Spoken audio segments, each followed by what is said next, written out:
Hey guys, it's Galactor here, and today I quickly want to show you how you can create your own custom raw pre-drop vocals for your own tracks.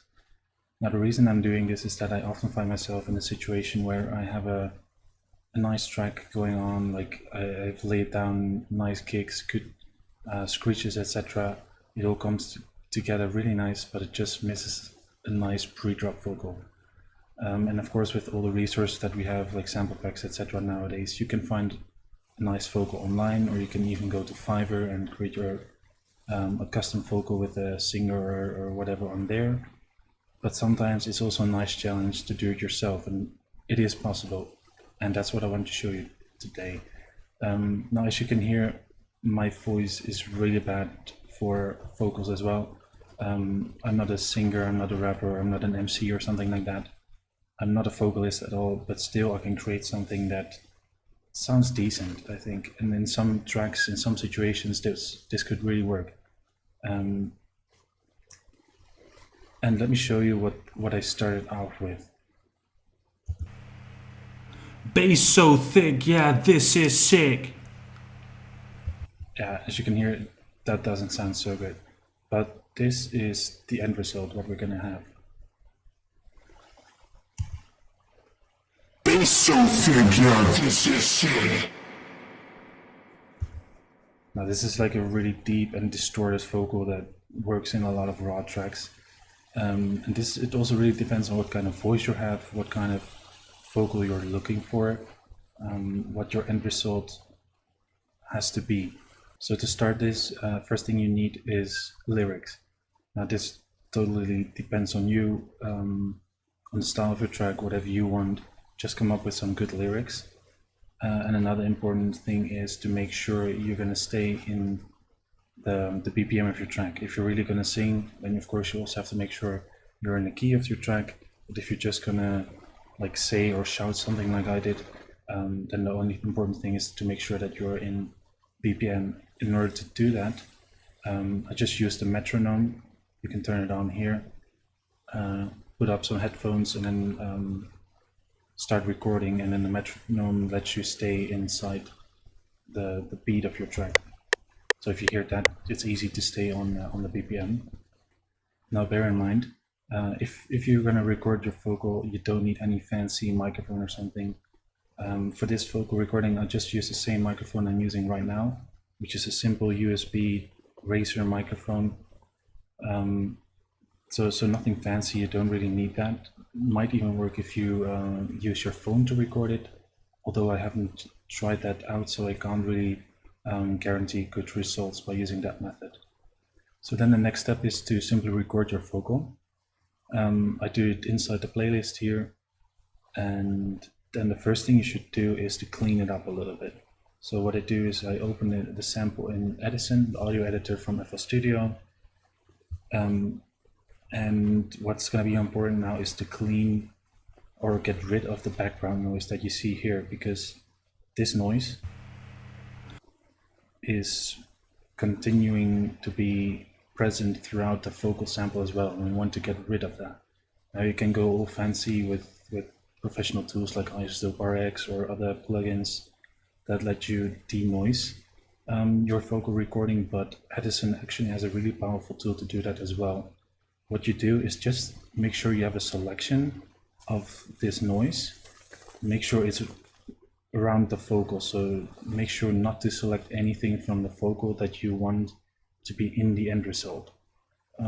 Once you have that selection, you go up here to the toothbrush and you click on there with your right mouse button, and then Edison acquires the noise profile of this little sample that you selected.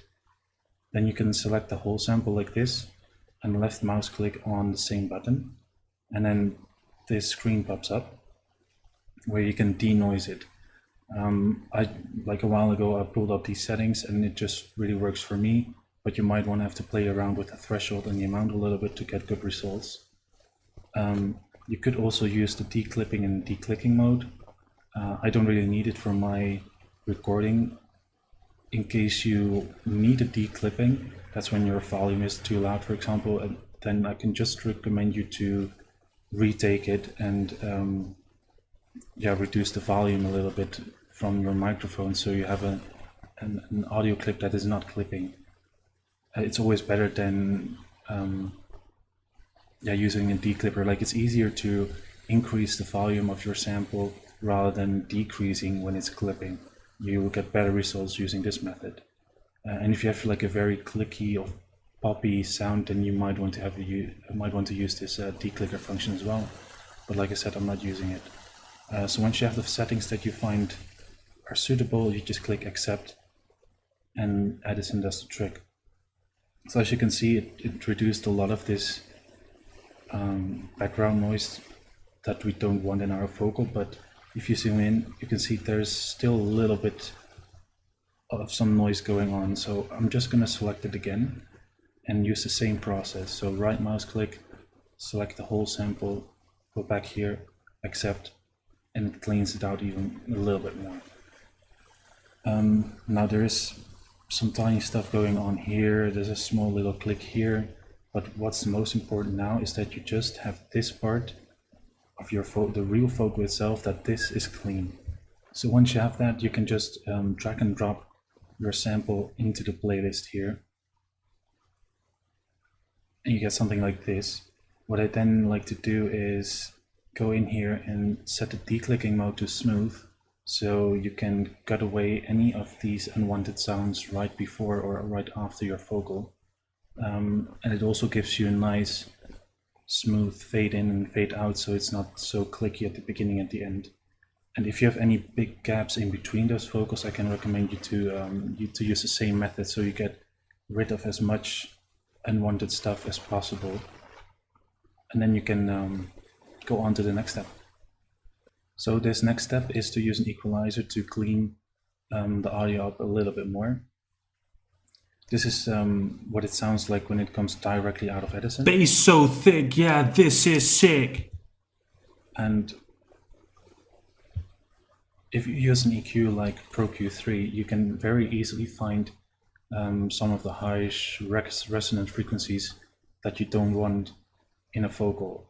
The reason for this is that we're going to distort it quite hard after this, and if you use an input signal that is as clean as possible, the outcome will be as good as possible. If you have a lot of those resonant frequencies and maybe some background noise going on, the end result is always going to sound too messy. It's not going to be like a pleasant distorted sound, and that is what we're going for. So we need to make sure that the audio going into the distortion is as clean as possible, and therefore, like I said, I used the Pro Q3. And if you then loop your vocal recording and you hover your mouse over here, you can basically acquire a noise profile of the loud frequencies. Let me show you. Bass so thick, yeah, this is sick. Bass so thick, yeah, this is sick. Bass so thick, yeah, this is sick. Okay, like you see, it gives you these peak points here in the EQ. You can just drag and drop them down, and then you get these little attenuations to reduce those harsh frequencies. It also gives you like red areas as soon as you play it, so then you also know, okay, those are some areas I have to pay attention to. Bass so thick, yeah, this is sick. Now you might want to watch out with reducing that too much, because sometimes it might be a resonance frequency or a something harsh sound, but sometimes it can also be the fundamental of your vocal, and then you have to make sure that you don't reduce it too much, because then you lose out on the body and the power of your vocal. So yeah, I just created these little dips everywhere and added some of the highs because I felt that it was a little bit too like almost filtered, you know. It lacked some of the high end. This just brightened it up a little bit more. So the next thing I did was opening as Soothe 2, because I found that the vocal was still a little bit too harsh. I'm not sure if a lot of you guys have or know this plugin, but it's really good on vocals because it listens to the input signal in real time and then adapts to it. I just used the preset clean up a little vocal harshness and set this peak point here roughly to 2.2 kHz, because there I found that the most harshness was still there. I reduced some of the highs because in the EQ, I added some of the highs to make it a little bit more bright, and I didn't want this plugin to mess with that too much.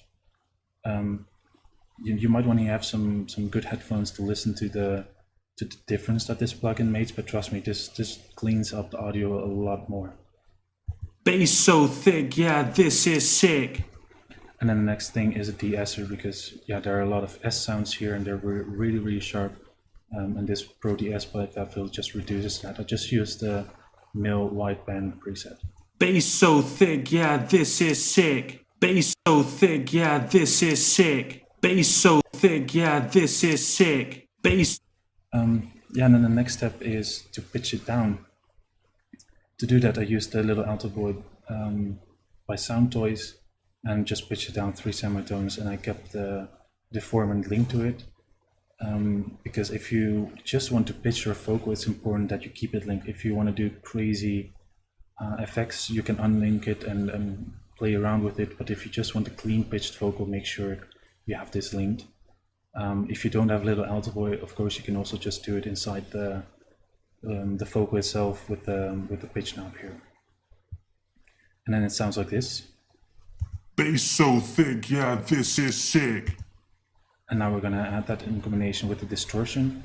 I used the free plugin Disto FX, the full clip mode, and roughly 24%. And then this is what you get. Bass so thick, yeah, this is sick. And this is the result that I was kind of looking for. A nice, deep and distorted sound right before you drop. But I felt that it was lacking just a little bit of dynamics. It was too flat out. It was too static. So I added a automation clip on the pitch because I wanted the first word to be pitched up a little bit, then everything going down, and then at the same level again. So then it sounds like this. Bass so thick, yeah, this is sick. Bass. Now that's just something you have to play around with for yourself. It really depends on your vocal, on what kind of voice you have. That also goes for the pitching, by the way. It really depends on how you recorded it. And what kind of outcome you want to have. If you have a really low voice, you don't have to pitch it so much. But if you shouted it, and you might have shouted in a little bit of higher pitch, then you might want to play around with it a little bit more. It's just a lot of trial and error throughout the process. And I can also recommend you to record every step that you did, so you can always go back to it if you don't like where it's going. Yeah, so then the next thing I did was bringing in a Vocal Synth Pro. This is a plugin by Isotope, and it's basically just like a vocoder plugin, but really powerful. It has a lot of cool presets.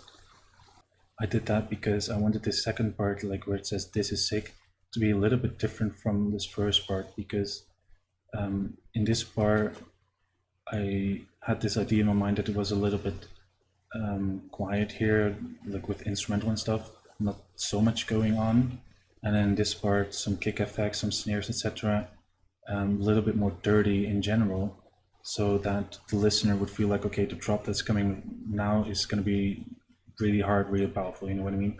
I wanted to give the listener that feeling. So with this idea in my mind, I wanted this to be a little bit more dirty and a little bit different than the first part. So that's why I used the vocoder, and then only let it come in here with an automation clip, and then it sounds like this. Bass so thick, yeah, this is sick. So it's a little bit more robotized over here. And then the last stage was to compress everything so that the overall volume level was at the same. Bass so thick, yeah, this is sick. And that's pretty much what you get then. I created an effects send for a reverb and delay. Yeah, it just adds a little bit more spice to it.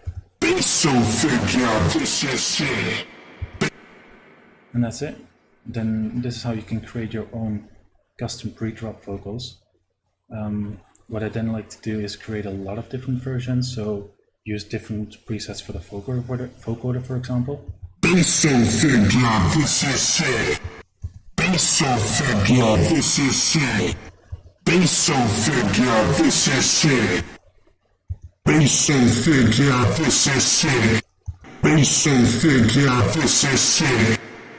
Yeah, I think you get it. Like, just record a lot of versions of of your vocal, put them in a folder, and then whenever you need it, you can go back to that and drag and drop them into your track, and they're just ready to go. So that was it for this tutorial. Hope you guys liked it. Hope you learned something. If you did, please hit the like button, or maybe even consider subscribing, because that would help me a lot in growing this channel and creating better content for you.